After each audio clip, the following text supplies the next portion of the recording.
I'd really like to know what is really important to you. That one's easy. Lucy and my children, and our French bulldog Louis. Oh, yes. You know, even if I lost everything again, and at start, I have my family now, and everything I do is for Leo and Lavender and Lucy. Even the level of risk aversion that I've developed around, investments and projects. Yeah.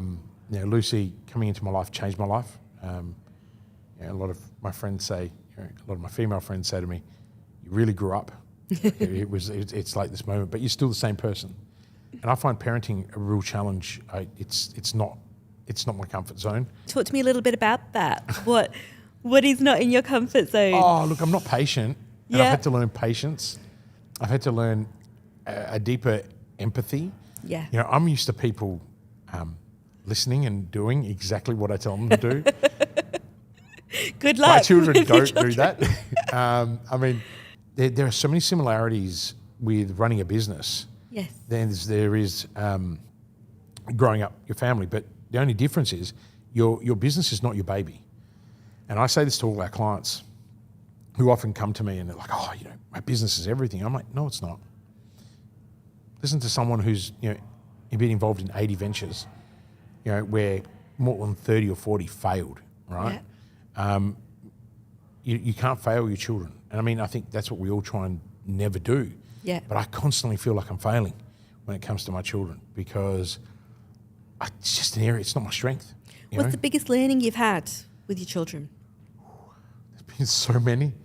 I just think the biggest lesson for me is that unconditional love, and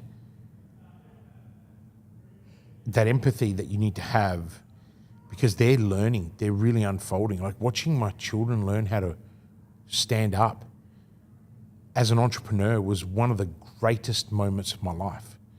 I never forget, and I'll use Leonardo as an example because that was my first experience of it. That's our boy. I wanted to go out and buy a helmet. He was just smashing his head everywhere.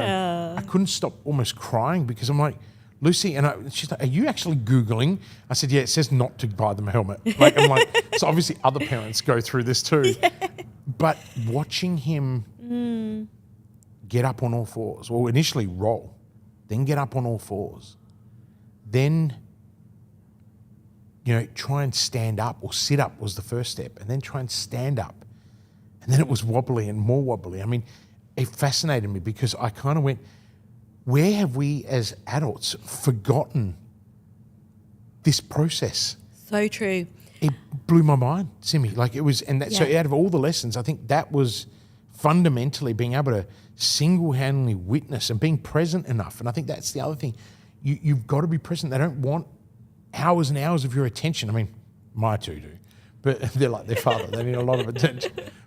But the thing is, they just want concentrated attention and know that when you come home, you've got to be home. Absolutely. So that's what I'm saying. There's so many lessons. Yeah. But that one about watching Leonardo learn, as adults, if we can remind ourselves of that, we will never be concerned about agitation or disruption. Yep. Or getting a knock. And a knock is not succeeding at something,